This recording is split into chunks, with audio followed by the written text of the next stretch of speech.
Welcome to Toy Business Unboxed, your gateway to the secrets of the toy industry. Here, Jason Shea, a toy entrepreneur and expert in the field. Every product we develop is really inspired by some of the real life experience that we have with our son. 60% of all toys last year were sold on Amazon, which is incredible. Be passionate about it because it's a road, it's a journey. Like when you have an idea that you think is like gonna somewhat like change the world, make things better, I'd say go for it. We'll guide you through the enchanting world of toy design, marketing, and manufacturing. Now let the unboxing begin. Welcome back to another episode of Toy Business Unboxed podcast. Today we have Daniel and Danny, a real life couple behind a global brand, Why Don't We? The brand is designed to prove how adults love to play just as much as kids. With only $400 in the very beginning and a whole lot of creativity, they were able to turn their own day-night ideas into connection-driven games that now reach couples around the world. So thank you so much for both of you to joining us on today's podcast. Thank you for having us. Yeah, thank you. Thank you. So first, congratulations on your success with your own game line. So I want to first start out at the very beginning. So how did the first product ever come about? And can you kind of elaborate a little bit the story behind the brands and all the different wonderful products you have created so far? So basically, me and Daniel love playing games ourselves. Like we'll turn anything into a competition. We had been listening to like some stories about our friends and like, with the time and routine, things started getting like a little bit more boring. And then the pandemic hit and we started making all of these games at home. And we're like, if we are benefiting from having like cool ideas to spend more time together in a fun way, there's certainly more people out there that could benefit from stuff like this. And that's how we came up with like our first product. I see. So we saw a need in our relationship during the pandemic that probably other couples had of finding new ways to spend time together, just the two of you in a fun way, basically. Okay. What is the name of the first product and how does the first product work? It's called Talk for Hours. And I mean, that one was kind of basic. At the beginning, it had 120 cards, okay? Like conversation topics, something to speak with your partner, okay? And we came up in one night. I remember that we started like after. Okay. Yeah, we started after dinner. And even the design was made by us. We have a little bit of knowledge with Adobe, like Photoshop and Illustrator. And we designed that game ourselves. We started contacting suppliers on Alibaba. Yes. And that night, I remember we went to bed like at 3 a.m. with the game ready. And that was, we decided it in one night and that was the first game that we came up with. Oh, wow. Okay. That's a really quick turnaround for product development. Without any AI. Yeah, but it's funny because this was not the initial design. Okay. Now we have a graphic designer and it was improved. Yeah. But when today we see the original design, we say like, wow, that was horrible. How did people buy it? But it was good. And I remember that we wanted to test it out that first time. It was only 200 units. And and we sold it in like 2 months. So, it was great. And then we decided, you know what, let's continue. And then we did like a bigger run, etc. So it was. We kind of, with that game, without doing the 200 unit run and it's selling out so fast, we identified that there was a niche there that most brands weren't tapping into. So we decided to build our whole brand targeted specifically towards couples because there's brands that do games for couples. Yeah. There are no brands that do specifically games for couples. So they'll have like the family edition, the kids edition, the couples edition or whatever, but not specifically targeted towards couples. Couple. I see. Got it. So that was a very fast turnaround for product development. So did you had a background in product development in the past before you started this? No, I think it was only like life experience. Like Daniella mentioned, like I remember during the pandemic, we used to invent our own games at home, like drinking games mostly. But we just invented games at home with whatever we could find at home. And I don't know. And now when we look back, we think the success of our brand and our games is that we always try to position ourselves in the mind of our clients, like not only in what we like, but what we think like most of the couples or possible clients would like when they are looking for a game, you know? Okay, thank you so much for sharing. One more additional question I want to ask is this is a common question that I ask for a lot of founder in the toys and game space. I think a lot of us started out this business part time, myself included. I started my business part time back in 2016. But it took me a very long time to go from part time to finally take the leap of faith to say, okay, screw my day job. Finally, I'm going to doing this business for real now after 6 years. How long does that process took you from part time to say, okay, time to do it seriously, and I want to do this business full time as my kind of full time kind of career business, so on and so forth. Yeah. Exactly 1 year and 2 months, I would say. We launched Oh, okay. our Yeah, first product I see. in May 29th of 2020. Yeah. And by November 2021, I quit my job first because Daniel was the one that had like all of our family insurance and all of that. So Yeah. Yeah. I quit my job first so we could dedicate myself full time to the job. And then Yeah. in February 2022, Mhm. Daniel quit his job, and now we're both fully dedicated to the brand since then. So like a year and 5 months tops. Yeah. Oh, wow, that was really quick. Do you think maybe COVID really also play a part of it because people just bored and they have nothing else to do? At the beginning, we thought that, but then after Yeah. COVID stopped, I mean, Yeah. we haven't stopped growing. We've been growing steadily every year around 30 to 40%. So it's been doing really well for us. I Okay. mean, I think it's the fact that we haven't stopped. To be honest, we think like we're always inventing new games. Nowadays we have 8 games and 4 more in the works. I think we're gonna launch like 4 or 5 products this year.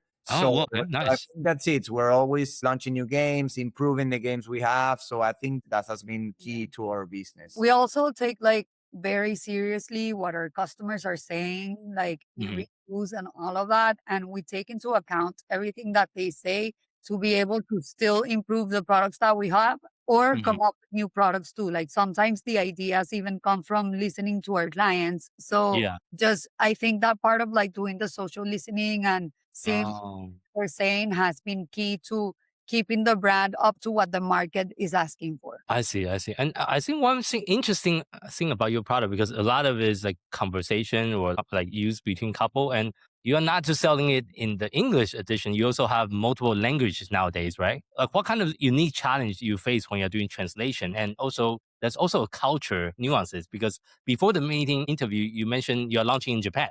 Japan have a very different culture when it comes to relationship, culture, what you supposed to say and not say between the couples. How Yeah. do you kind of tackle that issue when, obviously you two are not Japanese? How do you understand that cultural nuances that's go Well, beyond this translation? So, we hire people from the specific country I to see. proofread our games, but also culturally adapt. And what you're I saying see. about Japan is totally true because when we hired somebody from there, there's specific things like one of our games says like, oh, you have to dance. And she's like, but Japanese people don't dance. So fix this one for this one. And Yeah. the idea of the games are like specifically to make couples connect. And when you're talking about emotion and connection, you want it to be in your own language and in a language that's gonna keep the mood going, like it's not the same for me to play a game with Daniel in like British as it is as in US English because words are the same. Like, sometimes those type of differentiators in the language can break the mood. So the idea is that it's fully spoken in a language that will make you connect and have fun, really. I see, I see. And what are some of the feedback you got from people from other countries as well? No, it's been great. I mean, we have over almost 5 stars in all of the countries that we sell at, and I think that's part of it. I mean, we have been really careful in adapting all of our games, as Daniella mentioned, culturally to the country that Yeah. we sell at. And we don't go to a country. I mean, and when say we don't go is we don't launch in a country where the product is not adapted culturally because, as you mentioned, like in every country, relationships works differently. So Definitely, yeah. I see, I see. And well, applying that to your own relationship, what has been the biggest challenge of building a business as a couple and maybe some advantage and something you learned along the way? Because personally, I would never imagine myself working along with my wife. It just doesn't work. Like our relationship doesn't work that way. Yeah. No, I mean, it does have its challenges. I mean, but Mhm. we are able to adapt fast, I think, for everything and to learn. And I think that's part of our, I don't know, our way of living is that you should always be able to learn, open to learning new things. And when we started working together, it was funny because when Daniela, she's always laughing. Okay. Yeah. But Yeah. when she's working, she's very like focused and so it's funny because she's very, very serious. So I at the see. beginning, I was like, "Are you okay?"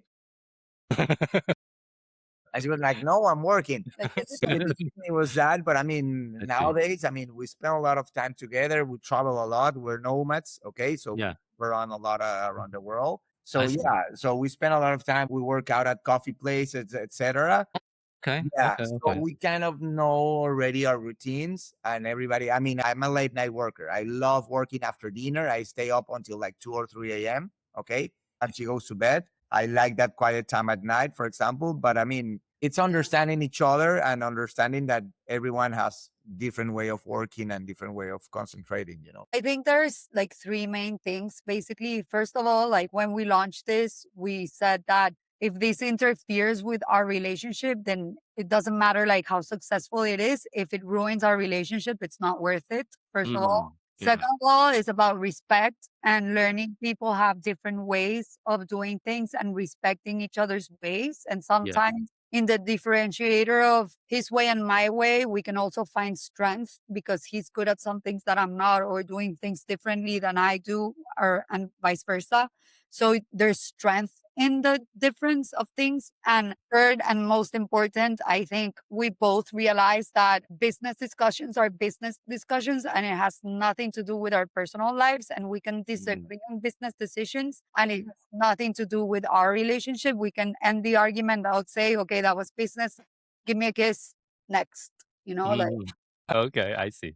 And since you mentioned about nomads lifestyle, how often do you move? Do you like go from country to countries to countries? Move every 3 months. I mean, Okay. 3 years ago or 4 years ago, we left Miami when the business Yeah. was doing really well. Yeah. Then I think we jump every 3 to 4 months. Okay. We Oh, travel okay. all over the world Oh, nice. and we try every year to try a new city or a new country. Okay. I For see. example, this last year we did Buenos Aires, we did Dominican Republic and Mexico. We Oh, always go to Mexico because we have built an amazing team in Mexico. Okay. Oh, okay. I Yes. see. So we try to go at the end of each year to do Mhm. the business plan, to check what was the year that how it happened, and to Yeah. prepare for the next year. Okay. I see. Okay. So, but yeah, we jump around every 3 to 4 months from city to city or country to country.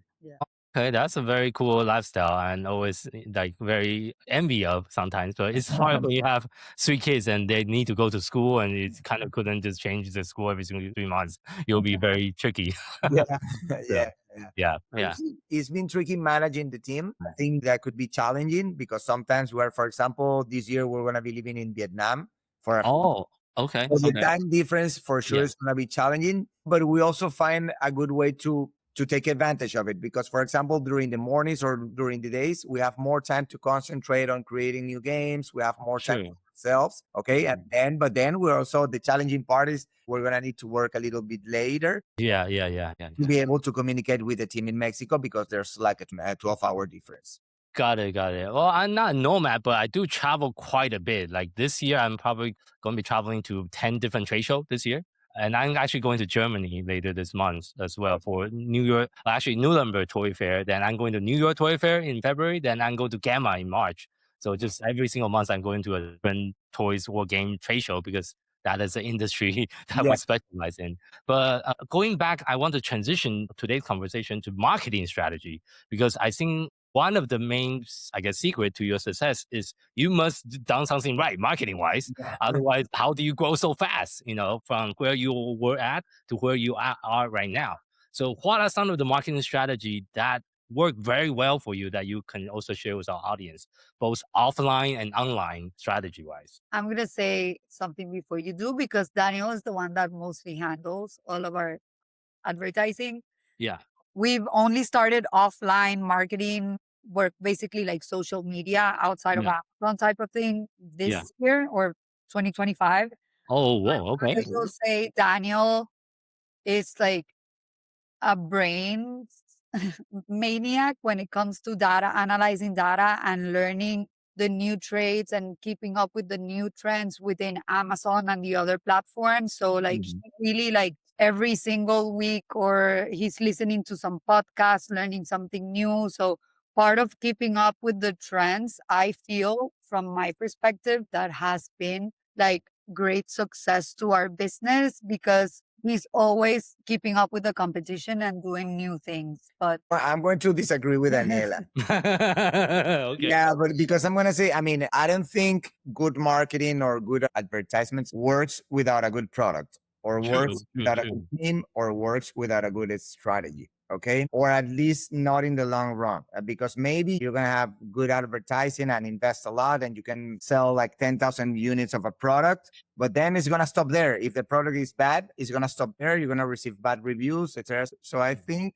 the success is not only the marketing, is everything. The marketing starts with the product for me. Okay. And when we True. create a product, we, again, as I mentioned, we really hear or we really do like good market research. We try to see what's out there. We try to see what our clients or possible clients looking for. And then we even our design is based on what we think or what the market research says it's going to work. So Okay. that makes it easier to market a product. True. True. Everything starts with the product. So most of our sales are through marketplaces like Amazon, Etsy, Walmart. So we do a lot of advertising on those platforms. Okay. But there's also a lot of competitors. So that's why I think it's not only that, it's also that we have a good product, a good team, and a good strategy.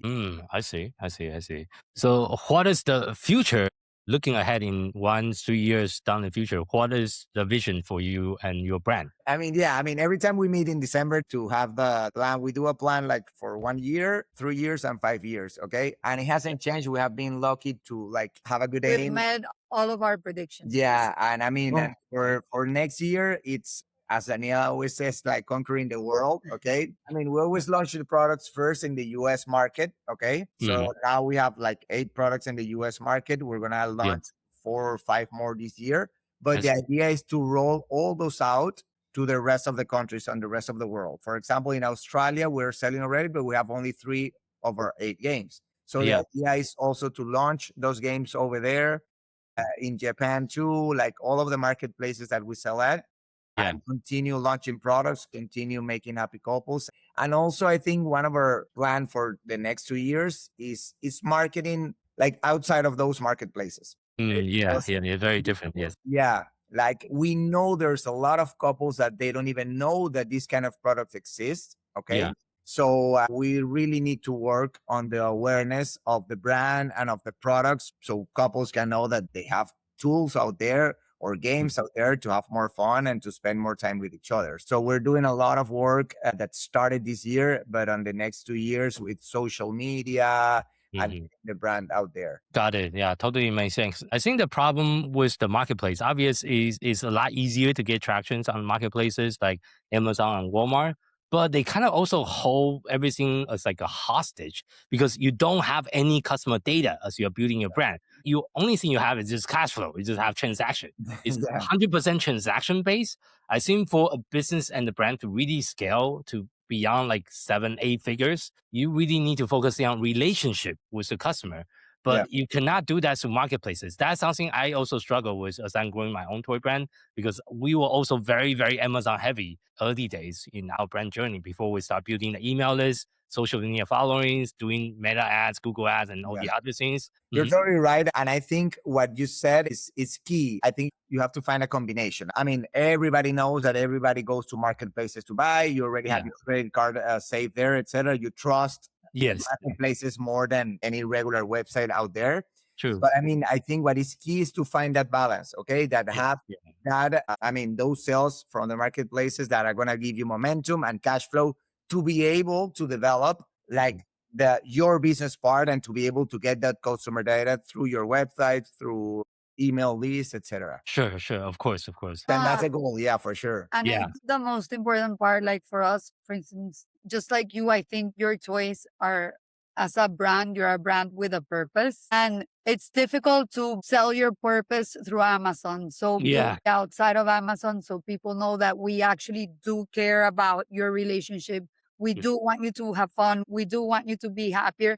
You have to be able to build that community outside of Amazon. So Yeah. Yeah. for us particularly, what we've been doing is, for instance, we built or designed a couples magazine that's completely free, but it's tools and resources for couples that comes out every month and a half. So it's Okay. type of content to actually show people that we don't want to just stop at the products. We want to be able to accompany you throughout your relationship, regardless of the stage that you're in, and Sure. really be there in the fun times, and just like create that community. But creating that outside of Amazon is super important. Yes, 100% agree. Especially if you want to keep on going and dominate the world, like you say, that's very important to do so as well. And also, the other question I have for you guys is, I know you're also building the team, and sounds like majority of your team is in Mexico. Was that intentional? Why do you choose Mexico out of all the different countries you can hire from? I mean, it was our third marketplace. It still is. I mean, between UK and Mexico, there are our biggest marketplaces. Oh, okay. And I mean, we have some friends there. We were traveling. We were living there for 3 months. And we said, you know what? Let's find someone. And we were lucky because you're able to find like good people who also understand the US marketplace. Okay. Oh, Yeah, okay. because it's kind of similar, even though it's Latin America, it's very similar. Yeah. So, and most of them speak English. So after one employee, we said, okay, this went well. And now, I mean, now we only look in Mexico. Okay. What platform do you use to hire people from Mexico? LinkedIn. Just LinkedIn. Okay. Yes. Okay. I mean, it's just financially it makes sense because we're able to target both our English and Spanish markets with the same team. Okay. We don't have to hire specific people for specific marketplaces or countries, but we can target all of them with only one team. I see. Okay. That makes sense. Okay. And I think before the interview, you say you have a team of 7 now. Are you planning to expand as far as team size, hire more people? Yeah. I mean, we just hired someone yesterday. She was working as an intern for like 2 months and we just hired her. And yeah, we have plans of hiring someone, I think mid-year. Okay. Mhm. It would also, of course, depend on the growth. But I mean, we've been hiring like when you New employee. each basically. year. So yeah, so probably we'll have 1 or 2 more because we have some ambitious plans for this year. So probably, yeah, we'll be higher with the I see. I think one thing I also struggle because my team is also 100% remote. We have 21 full-time staff now, but the main struggle is building a culture for a remote team because we never really see each other. Maybe we see each other once every other years.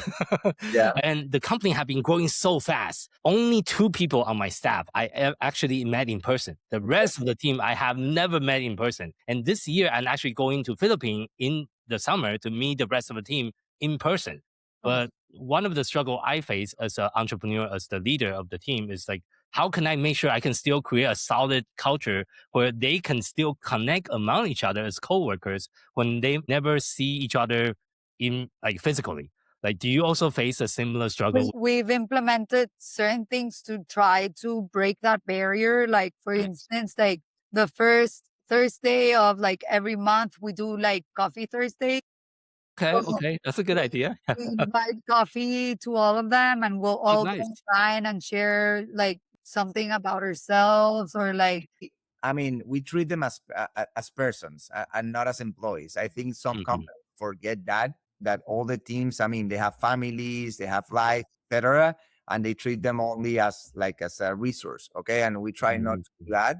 And as Daniella said, we try to come up with ideas to meet digitally. Luckily, we're able to go to Mexico every year. And for example, this year we all traveled like 1 hour outside of Mexico City. All the team traveled to a house there, and we stayed there for 2 nights. And we like did a team building with the whole team, and it was amazing. We have done it in every year in Mexico City, but in like a co-working place. Okay.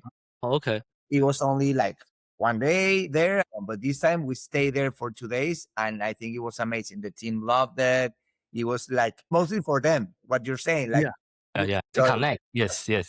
And you get to know each other on a different level, and it also like provides a lot of insight into who you're dealing with as human beings, Agree. which Yeah. makes you kind of like have a lot more faith in the people that you chose as Yeah. well. Yeah. That's So that important. was definitely nice. For sure. Yeah, for us this year, I think I'll be in Philippines for 5 days. It's going to be a 5-day event, and we're trying to make sure it is mandatory. So if you don't show up, we're actually going to deduct your salary. No, that's good. I think Show up. everybody's gonna go. I'm sure they're gonna be excited to go. Yeah, for sure. But thank you so much for sharing your knowledge and your experience building your own business in the toys and game space. As well, wrapping up today's interview, if you have to share just one piece of advice with someone that's also getting started in the toys or game industry, what would that be? I mean, I would say don't be afraid. I think a lot of people think too big, and I'm not saying don't be ambitious, okay? But when you start too big, you have more possibility of failure. And then, I mean, and it's normal. We have launched 10 products, and of those 10, only 8 are alive today. Okay. Yeah, So yeah, it's yeah. normal that some products are not gonna. If you start, let's say, for example, no, I want to go with 10,000 units because the cost is gonna be lower. But Yeah, so yeah. if that doesn't sell because you cannot predict that it's gonna sell for sure, okay? Yeah. Then it's gonna be harder to launch a second product to try it out. True. Start small, be Mhm. patient, okay, and be consistent, and it should work in the long run. Yeah. And Mm. I would say passion doesn't create demand. A lot of Mm. times we are very passionate about ideas, but if Yeah. people are not searching for our solutions, then Mm. it's going to be really difficult to sell those ideas. And it's not Yeah. a matter of not saying that you cannot be innovative and bring new things to the market, but if you're going to be very innovative and bring something entirely new to the market, then you have to really do your research and figure out a way to get your idea out there, because you can have the best idea in the world, but if people are not searching for it, then you're not going to sell it. Yeah, that's a very good point. Yeah, well, go back to marketing. You also need to do marketing so people is aware of the product too. So, Yeah. and for those of our audience that are interested to learn more about you and your businesses, where is the best place for people to find you online? You can search for us on Amazon under Why Don't We Games, or you can go on our website, which is makinghappycouples.com, Okay. and social media as well. Social media as well. I mean, my name is Daniella now. You can find me on LinkedIn or on social media. Daniella too, Daniella Leoni on LinkedIn. Yeah. You're gonna see like owners or brand creators of Why Don't We, and you can contact us, and we're happy to help other creators out there. Okay, sounds good. Are you going to any trade shows that's coming up? I mean, this year we went to an Amazon event in Seattle. We are Alibaba ambassadors, so we went to the Alibaba event in Las Vegas, and probably we're going to another event in the next. Any game event? Like, are you going to Gamma, Origins? We haven't been to any game event. We should. Oh, you should. You should definitely go to a game event. I go to a lot. Well, so after we end this call, send us some recommendations so we can plan during our Nomad live where we can go. Sure. Yeah. I see. Okay. Yeah, I can definitely talk offline about some of the Perfect. recommendation since I know a lot of the event in the industry. Yeah. So, and thank you so much for both of your time and energy sharing your journey, the resources and the lesson learned. That really mean a lot to myself and also our audiences. Perfect. Thank you for so the much invitation. for having us. Yes. And thank you for our audience for tuning in to today's episode of Toy Business Unboxed podcast. I hope today's conversation gave you practical insight and fresh inspiration for growing your own toys or game brands. This podcast is proudly brought to you by Toy Launch, a leading marketing and growth partner for toys and game companies.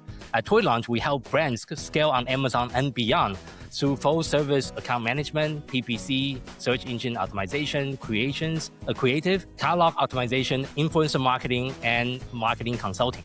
If you are looking for a proven team that really understands both the toys and game industry and e-commerce, we are here to help. If you like a personalized breakdown of your brand opportunities and the best next step, you can schedule a free consultation with us simply by visit toy-launch.com/schedule. If you want to connect with other toys and game founders, join our brand new free communities, Toys and Game Launchpad. You can find us on Facebook with our free Facebook group. For more resource updates and any industry insight, visit us anytime at toy-launch.com. Until next time, keep innovating, keep creating, keep bringing joys to toys. This is Jason Shea signing off on the Toy Business Unboxed podcast. We'll see you in the next episode. Thank you so much, everyone. Thank you, Jason. Thank you.